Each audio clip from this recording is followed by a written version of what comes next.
Hello everyone, this is Shihab and welcome back to another new video. So I hope you all are having a good time by the grace of Almighty. And yes, like as always, I'm also very fine. Today in this video I'm going to share with you about a very important lesson of English grammar, and that is past indefinite tense. Actually আজকে ভিডিওতে আমরা past indefinite tense এর আরো কিছু translation নিয়ে আলোচনা করব. So let's get started with today's topic. Now the first example is আমি তাকে পছন্দ করেছিলাম. এখানে পাস্ট ইনডিফিনিট টেন্স, কারণ ক্রিয়াপদের শেষে আছে লাম, আর ক্রিয়াপদের শেষে তে, ত, তাম, তেন, ল, লাম, লেন এগুলো থাকলে সাধারণত পাস্ট ইনডেফিনিট টেন্স হয়, আর সেই জন্য এখানে পাস্ট ইনডেফিনিট টেন্স. তো পাস্ট ইনডেফিনিট টেন্সের নিয়ম অনুযায়ী আমরা যদি ট্রান্সলেশন করি, প্রথমে আমাদেরকে লিখতে হবে সাবজেক্ট, আর সাবজেক্ট হচ্ছে আমি, আমি মানে হচ্ছে আই. তারপরে আমাদেরকে লিখতে হবে ভার্বের পাস্ট ফর্ম. তো ভার্বটা হচ্ছে পছন্দ করেছিলাম মানে পছন্দ করা, আর পছন্দ করা মানে হচ্ছে লাইক, আর লাইকের পাস্ট ফর্ম হচ্ছে লাইকড, আই লাইকড. তারপরে আমাদেরকে লিখতে হবে অবজেক্ট, আর অবজেক্টটা হচ্ছে তাকে, তাকে মানে হচ্ছে হিম. তো আমি তাকে পছন্দ করেছিলাম মানে হচ্ছে I liked him. The next one is তোমরা লোকটিকে সাহায্য করেছিলে, এটাও পাস্ট ইনডেফিনিট টেন্স, কারণ ক্রিয়াপদের শেষে আছে ল. আর এই জিনিসটাকে আমরা যদি পাস্ট ইনডেফিনিট টেন্সের স্ট্রাকচার অনুযায়ী ট্রান্সলেশন করি, প্রথমে আমাদেরকে লিখতে হবে সাবজেক্ট, আর সাবজেক্ট হচ্ছে তোমরা, তোমরা মানে হচ্ছে ইউ. তারপরে আমাদেরকে লিখতে হবে ভার্বের পাস্ট ফর্ম. তো সাহায্য করেছিলে মানে হচ্ছে সাহায্য করা, মানে হচ্ছে হেল্প, আর হেল্পের পাস্ট ফর্ম হচ্ছে হেল্পড, ইউ হেল্পড. তারপরে আমরা লিখবো অবজেক্ট, আর অবজেক্ট হচ্ছে লুকটিকে, এই যে লুকটিকে, লুকটিকে মানে হচ্ছে দ্য ম্যান. তো তোমরা লোকটিকে সাহায্য করেছিলে মানে হচ্ছে you helped the man. The next one is লোকটি গতকাল মারা গিয়েছিল, এটাও পাস্ট ইনডেফিনিট টেন্স, কারণ ক্রিয়াপদের শেষে আছে ল. আর এই সেন্টেন্সটাকে আমরা যদি ট্রান্সলেশন করি, প্রথমে আমরা লিখবো সাবজেক্ট, সাবজেক্টটা হচ্ছে লুকটি, লুকটি মানে হচ্ছে দ্য ম্যান. তারপরে আমাদেরকে লিখতে হবে ভার্বের পাস্ট ফর্ম. তো ভার্বটা হচ্ছে মারা গিয়েছিল, তো মারা গিয়েছিল মানে হচ্ছে ডাই, আর ডাইয়ের পাস্ট ফর্ম হচ্ছে ডাইট, দ্য ম্যান ডাইট. আর এখন লিখতে হবে অবজেক্ট, আর অবজেক্টটা হচ্ছে গতকাল, গতকাল মানে হচ্ছে ইয়েস্টারডে. তো লোকটি গতকাল মারা গিয়েছিল মানে হচ্ছে দ্য ম্যান ডাইট ইয়েস্টারডে.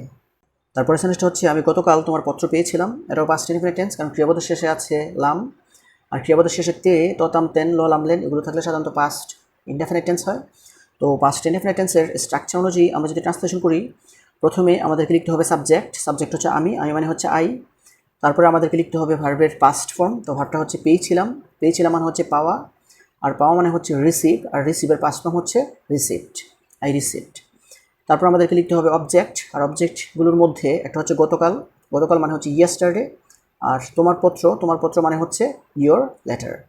তো তোমার পত্র শব্দটা বাংলা ক্রিয়াপদের কাছাকাছি থাকার কারণে ইয়োর লেটার শব্দটা ইংলিশ ভার্বের কাছাকাছি লিখতে হবে. আর গতকাল শব্দটা বাংলা ক্রিয়াপদ থেকে 2 নম্বর দূরত্বে থাকার কারণে ইয়েস্টারডে শব্দটা ইংলিশ ভার্ব থেকে 2 নম্বর দূরত্বে লিখতে হবে. তো আমি গতকাল তোমার পত্র পেয়েছিলাম মানে হচ্ছে I received your letter yesterday. The next one is আমি হ্রদে লাফ দিয়েছিলাম, এটাও পাস্ট ইনডেফিনিট টেন্স, কারণ ক্রিয়াপদের শেষে আছে লাম. আর এই সেন্টেন্সটাকে আমরা যদি ট্রান্সলেশন করি, প্রথমে আমাদেরকে লিখতে হবে সাবজেক্ট, সাবজেক্টটা হচ্ছে আমি, আমি মানে হচ্ছে আই. তারপরে আমরা লিখবো ভার্বের পাস্ট ফর্ম, দিয়েছিলাম, দিয়েছিলাম মানে হচ্ছে জাম্পড, আই জাম্পড. তারপরে আমরা লিখবো অবজেক্ট, আর অবজেক্টটা হচ্ছে হ্রদে, হ্রদে মানে হচ্ছে into the lake, into the lake মানে হচ্ছে হ্রদে. তো আমি হ্রদে লাফ দিয়েছিলাম মানে হচ্ছে I jumped into the lake. The next one is শিকারী গত সপ্তাহে একটি বাঘ শিকার করেছিল, এটাও পাস্ট ইনডেফিনিট টেন্স, কারণ ক্রিয়াপদের শেষে আছে ল. আর যেহেতু জিনিসটা পাস্ট ইনডেফিনিট টেন্স, সেজন্য পাস্ট ইনডেফিনিট টেন্সের স্ট্রাকচার অনুযায়ী আমাদেরকে ট্রান্সলেশন করতে হবে. তো আমরা যদি করি, তো প্রথমে আমাদেরকে লিখতে হবে সাবজেক্ট, সাবজেক্ট হচ্ছে শিকারী, শিকারী মানে হচ্ছে দ্য হান্টার. তারপরে আমাদেরকে লিখতে হবে ভার্বের পাস্ট ফর্ম.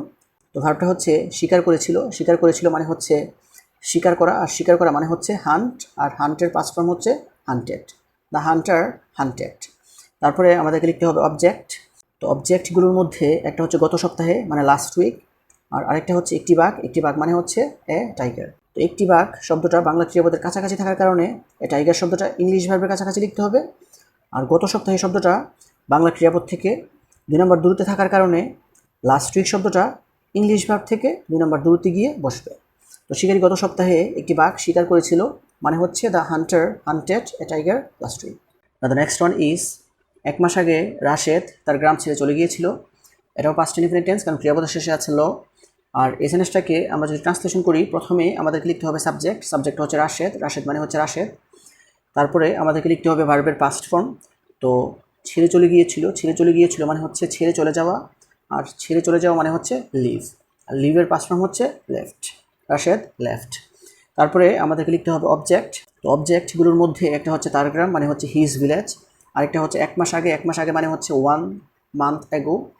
তো তার গ্রাম শব্দটা যেহেতু বাংলা ক্রিয়াপদের কাছাকাছি, সেই জন্য হিজ ভিলেজ শব্দটা ইংলিশ ভার্বের কাছাকাছি লিখতে হবে।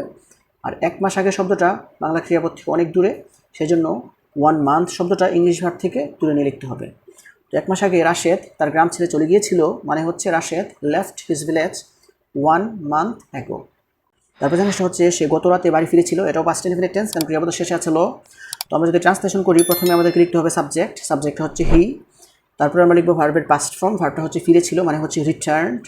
তারপরে আমাদেরকে লিখতে হবে অবজেক্ট। তো অবজেক্টগুলো হচ্ছে বাড়ি মানে হচ্ছে হুম, আর গত রাতে মানে হচ্ছে লাস্ট নাইট। সে গত রাতে বাড়ি ফিরেছিল মানে হচ্ছে হি রিটার্নড হোম লাস্ট নাইট। তারপর সেন্টেন্সটা হচ্ছে আমি ঢাকায় বাস করতাম, এটাও পাস্ট ইনডেফিনিট টেন্স, কারণ ক্রিয়াপদের শেষে আছে তাম। কারণ ক্রিয়াপদের শেষে তে, ত, তাম, তেন, ল, লাম, লেন এগুলো থাকলে সাধারণত পাস্ট ইনডেফিনিট টেন্স হয়। তো আমরা যদি ট্রান্সলেশন করি, প্রথমে আমরা লিখবো সাবজেক্টটা হচ্ছে আই। তারপরে আমাদেরকে লিখতে হবে ভার্বের পাস্ট ফর্ম, বাস করতাম মানে হচ্ছে লিভড। তারপরে আমাদেরকে লিখতে হবে অবজেক্ট, আর অবজেক্টটা হচ্ছে ঢাকায় মানে হচ্ছে ইন ঢাকা। তো আমি ঢাকায় বাস করতাম মানে হচ্ছে I lived in Dhaka. The next one is সে সকালে হাঁটতো, এটাও পাস্ট ইনডেফিনিট টেন্স, কারণ ক্রিয়াপদের শেষে আছে তো। তো এই সেন্টেন্সটাকে আমরা যদি ট্রান্সলেশন করি, প্রথমে আমাদেরকে লিখতে হবে সাবজেক্ট হচ্ছে সে মানে হচ্ছে হি। তারপরে আমাদেরকে লিখতে হবে ভার্বের পাস্ট ফর্ম, ভার্বটা হচ্ছে হাঁটতো মানে হাঁটা মানে হচ্ছে ওয়াক, আর ওয়াকের পাস্ট ফর্ম হচ্ছে ওয়াকড, হি ওয়াকড। তো তারপর হচ্ছে অবজেক্টটা হচ্ছে সকালে মানে হচ্ছে ইন দ্য মর্নিং। সে সকালে হাঁটতো মানে হচ্ছে হি ওয়াকড ইন দ্য মর্নিং।